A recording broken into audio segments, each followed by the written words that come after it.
Imagine a company that, absolutely dominates its sector. I mean, over 5 years, they basically triple their operating income, hit these elite free cash flow margins, and systematically prove that they are like the most critical software vendor in the modern enterprise. Right. They're just breaking every single financial record in their own playbook. And yet, and this is the crazy part, the stock market reacts to this flawless execution by literally slashing their valuation in half. It's wild. It really is. So that is the exact paradox we're looking at today. Welcome to the deep dive for you listeners joining us, where we are unpacking the fascinating mystery of ServiceNow, ticker symbol NOW. Yeah, and it really is one of the most compelling disconnects in the market today. You know, this massive canyon between a company's actual fundamental execution and how Wall Street perceives its future value. But before we get deep into the mechanics of why that happens, let's establish a quick ground rule for you, the listener. Always important. Right.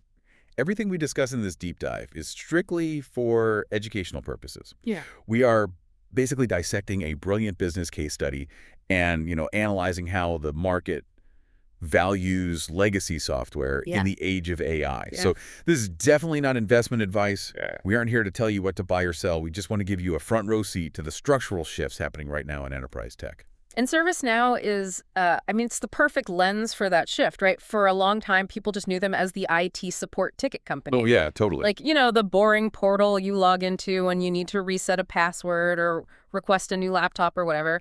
But they have evolved into something just exponentially more powerful. They are essentially the enterprise workflow and AI control tower. Central hub. Exactly. They govern how work gets routed across IT, security, human resources, customer service. Okay, let's unpack this. Because their financial reality over the last 5 years is just staggering.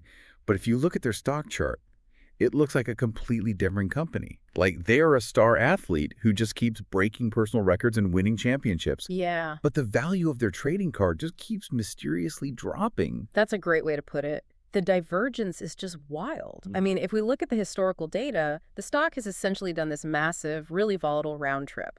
So 5 years ago, it was sitting around $110. Okay.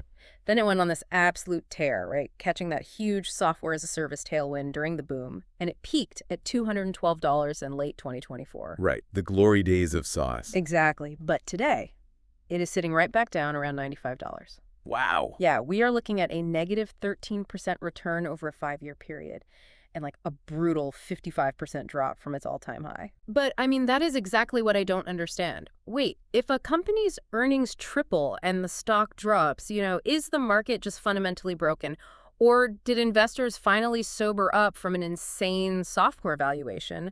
Because if you actually look at their real business during that exact same 5-year window, the execution was practically flawless. It really was.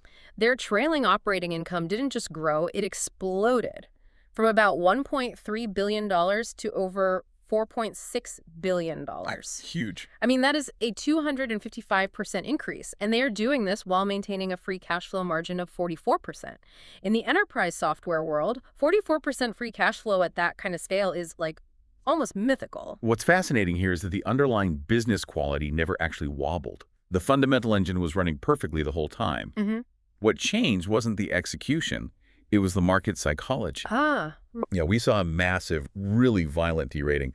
So during that euphoric peak back in 2024, ServiceNow was trading at a multiple of over 100 and then around 76 times earnings at the peak. 76 times earnings. Wow. Yeah, investors were paying an absolutely massive premium for growth. But today, that multiple has compressed all the way down to 25 times. So the profits themselves just climbed incredibly steadily, but the premium people were willing to pay for every dollar of those profits got slashed by more than half. Exactly. That is just brutal multiple compression. But normally, when you see a multiple compress that hard, it's because growth has stalled, or they missed a quarter, or guidance was weak. Did they stumble recently? Let's zoom in on their most recent quarter, Q2 of fiscal 2026. Because if the foundation's cracking anywhere, it would have to show up there, right? You'd think so. But if the market was hunting for a crack in the foundation, Q2 completely disappointed them. It was a massive beat and raise quarter across the board. Yeah, subscription revenue hit $3.88 billion, which is up 23% in constant currency. And they aren't just buying that top-line growth by setting cash on fire either. Right, which a lot of tech companies do. Exactly. Their non-GAAP operating margin came in at 29.5%. Yeah. They cleared their own margin guidance by a full 300 basis points. Wow. Yeah, which is a massive flex of operating leverage in this kind of macro environment. Right, and the forward-looking metrics are even crazier in the source notes. The one that really jumps out is CRPO, current remaining performance obligations. The holy grail metric. Basically. They reported $13.2 billion for CRPO, up 21.5% year over year, with total RPO sitting around $29 billion. So what does this all mean? The way I look at CRPO, it's basically the reservation book for an extremely exclusive booked-out restaurant. Oh, I like that. Right, it's contracted revenue that is absolutely contractually obligated to hit the books over the next 12 months. When your CRPO is growing over 20%, at a $13 billion scale, it completely de-risks the immediate future. That analogy is spot on. It really is the ultimate forward-looking demand gauge because, enterprise software contracts are typically multi-year agreements. So that $29 billion in total RPO, that is locked-in recurring revenue. It's basically a guarantee. Pretty much. And because that pipeline is so ironclad, management felt confident enough to raise their guidance across the board. They lifted their full-year subscription revenue target to $15.6 billion. They pushed operating margins up to 31.5%. Nice. And they raised free cash flow margins to 35%. Yeah. So when you combine their growth rate and their profit margins, they are comfortably clearing what we call the rule of 40. Yeah, their score's about 53% right now, right? Exactly. 53%, which is just outstanding. And the notes explicitly highlight that management isn't stopping at 53.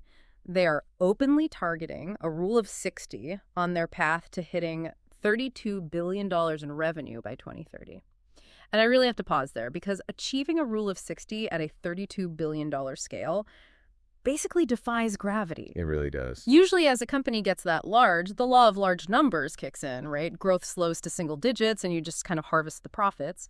To maintain 20+% growth while expanding margins into the mid-30s requires like an insane structural advantage. Yeah.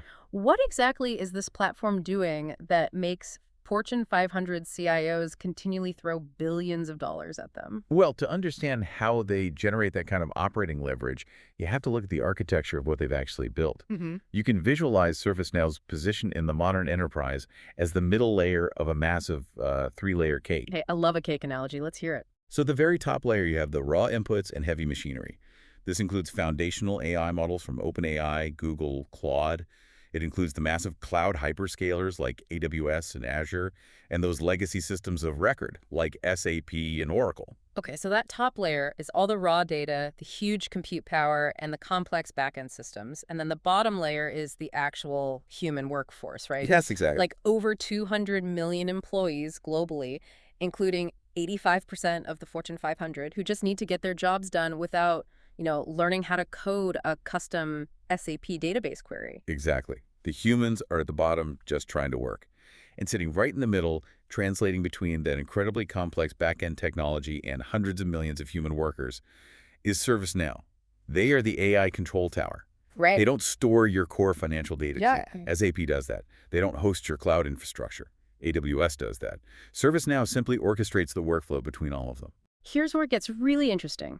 Because if you have ever worked in a massive legacy corporation, you know that SAP, Oracle, Microsoft, and Workday, they do not naturally speak to each other at all. Oh, not even a little bit. They are totally siloed kingdoms. It's less like a universal remote control and much more like a central nervous system, right? Like SAP and Oracle are the vital organs doing the heavy lifting, but ServiceNow is the spinal cord routing the electrical signals so the organs actually function together. I love that, the spinal cord. Yeah, like when you request a new software license, ServiceNow pings HR to confirm your role, it pings finance for the budget approval, and it pings IT to provision the license. It basically handles the entire circulatory system of the company. If we connect this to the bigger picture, you've just articulated their most powerful strategic moat, which is their Switzerland position. Switzerland? Yeah, ServiceNow is fiercely neutral. They are not betting their future on whether OpenAI beats Claude or if Azure beats AWS. Enterprise CIOs are terrified of vendor lock-in right now, especially at that AI model layer. Oh, I bet. Things are moving too fast to commit. Exactly. So by integrating with everyone, ServiceNow abstracts away that risk.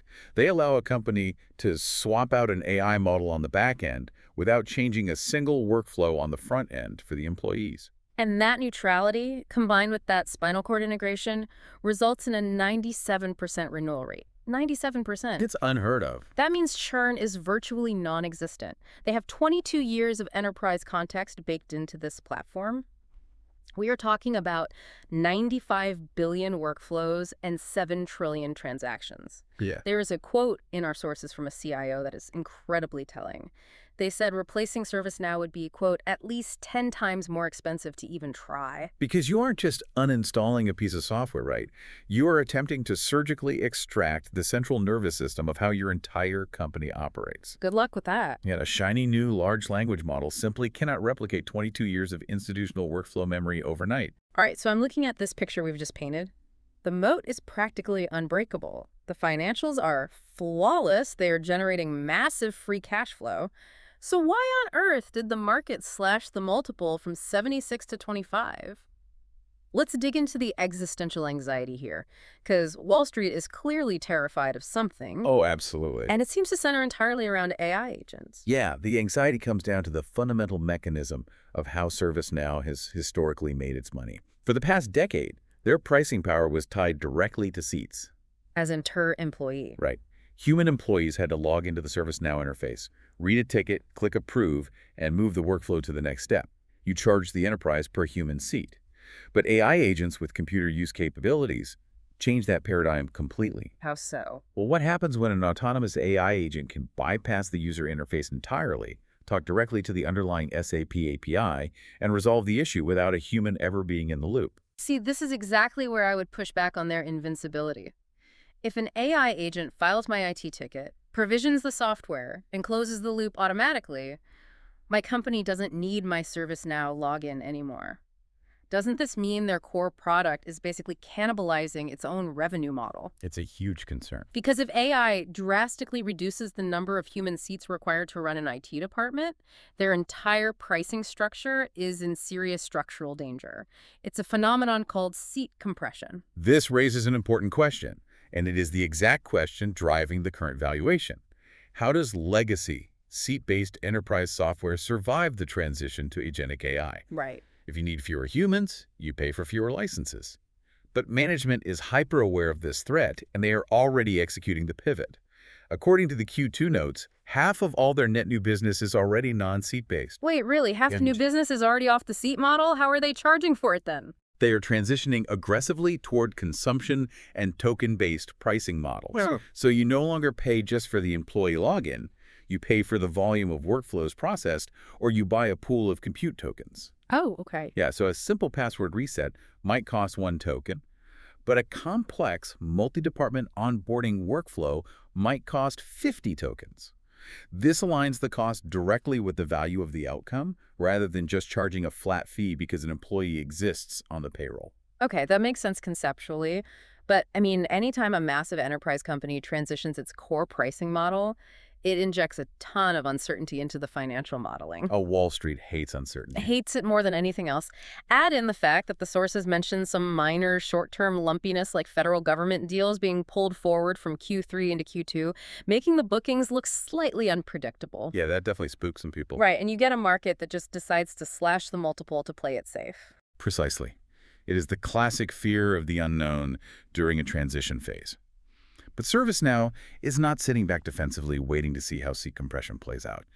They are aggressively counterattacking by turning AI from an existential threat into a massive revenue accelerator. And the numbers completely back up that counterattack. The sources highlight that their AI annual contract value, their ACV, just crossed the $1 billion mark. Which is huge. It's a staggering milestone for a new product category.